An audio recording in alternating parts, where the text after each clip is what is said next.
Hey everyone, welcome to another hunt video. Today we're going to be fighting the Golden Queen, Gold Rathian, so let's get on with this. And here she is, Gold Rathian. So, Gold Rathian is, well, as you can see, a Rathian. So, it's a rare, it's technically considered a rare, already got hit. It's technically considered a rare species Rathian. So there's, we've got normal Rathian, pink Rathian, and then there's Gold Rathian. So it's considered a rare species, which is similar to, well, it's the same classification as, like, Silver Rathalos, Lucent Nagakuga, I believe, and those sorts of monsters. So the main thing with Gold Rathian in this game, like, it's not super different.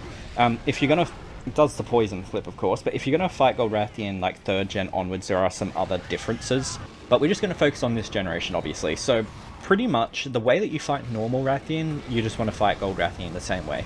Honestly, there's not really much of a difference fight-wise. It's pretty much the same. Gold Rathian is obviously stronger, has more health, does more damage, but as I said, like, it's pretty much the same thing. Damn it, that's my own fault. So obviously Gold Rathian does fire, it's got the fireballs and everything, but it's weakest to electricity, I'm pretty sure. So if you're, if you're not going to use raw, or if you're wanting to use an element, bring electricity along, because that will do some good damage.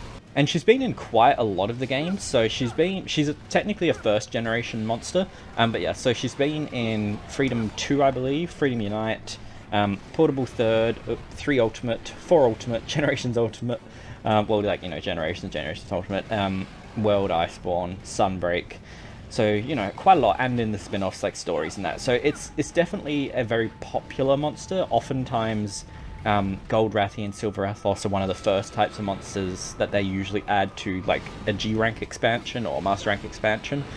Sometimes they have them in base game, but that's more of an outlier than the rule. And the parts that you can break on her is, oh god, I thought I was gonna get hit there. The parts you can break on her is her head, her wings. I believe you can break her back, and obviously you can cut her tail off. Obviously, cutting the tail off is very good. Just because she does the poison flip so often, like a normal Rathian, does it all the time. So, oh, come on, Remy. So if you can actually manage to cut the tail off, then she's going to have less range. But just keep in mind, even with the tail cut off, she still does poison damage. You're not going to be able to get away from the poison damage. She still does it when she flips. It just reduces the range, so then you hopefully won't be as likely to get hit. And I'm getting absolutely destroyed here, guys. This is not going too well for me. And in the Monster Hunter 20th anniversary, she came 113th, which is actually quite far down for being a monster that's, quite regularly in the games, I mean to say, and one that was, relatively recent from when the poll was done. There we go, that's the head break. So, like, I'm actually quite surprised that she's so far down. I do honestly think that some of it is because she is pretty much just a color change. As I said, in the newer generations, she's slightly more different, but for the most part, she is just a color change. And the metal rats, as they're called, in other words, Gold Rathian, Silver Rathalos, can be quite a pain at times. Oh, we broke the wing as well. So there's some examples of things you can break. As I said earlier, I'm pretty sure you can break the back, and then obviously you can cut the tail off, but you can also break the other wing, of course, as well. And I'm not 100% sure if this is correct. I'm just going off by the wiki right now. To unlock Gold Rathian, you've got to do Nakot's 8-star quests. I'm not sure if that's only for, like, the Nakot one, because this is a Nakot Gold Rathian I'm doing right now, or if there's different requirements for the Guildhall one. I'm not too sure on that, but I'm just mentioning that because I think it would be at least accurate for the Nakot Gold Rathian. I'm just not 100% sure about, there we go, tail off. I think we've broken pretty much everything now. I'm just not 100% sure if that's accurate for old Gold Rathians, like, Guild Gold Rathian as well. Now, personally, Gold Rathian's been one of those monsters that I don't find particularly hard most of the time. I'm saying most of the time because I did actually struggle with the Gold Rathian in Portable 3rd not too long ago. But, like, she's not typically horrible. Like, pretty much this, if you're fine with normal Rathian, you'll probably be fine with Gold. You just got to survive longer, because as I said earlier, Gold just has more health, does more damage, pretty much. So if you can survive normal Rathian and, like, you find normal Rathian pretty chill, pretty easy, you're probably not going to have issues with Gold Rathian, in all honesty. And especially if you're good with a Rathalos, especially, you're going to have absolutely no issues, because Rathalos is such a bigger pain, in my opinion at least. I don't know.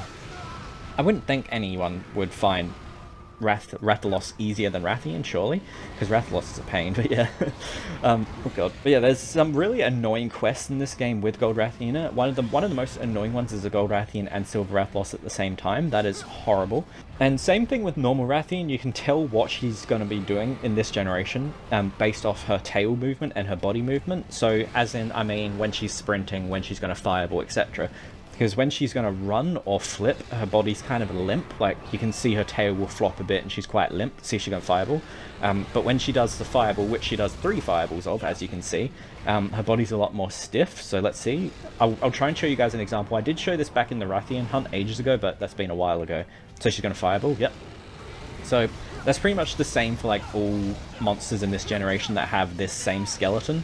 But I've forgotten to mention it in the past for a bunch of monsters, so I thought I'll mention it now, just especially because Gold Rathian is one of those higher tier monsters that, even though I did say it's easy, that was my opinion. There will be some, well, easier, there will be some people that are going to struggle with it a lot. And it can really be a pain, honestly. Like, I said a whole entire thing about how it's really, pretty much just normal Rathian with more health and damage. But exactly, it's normal Rathian with more health and damage.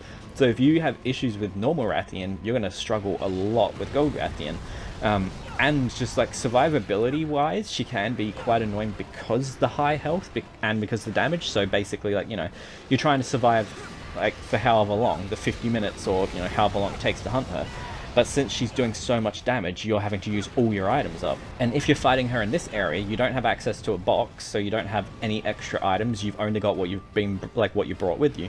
So, if you die, well, you're gonna have lower health, and then if you run out of health items, you're pretty much just, you don't have an option anymore. It's just, okay, bye-bye. Like, you're not gonna have health.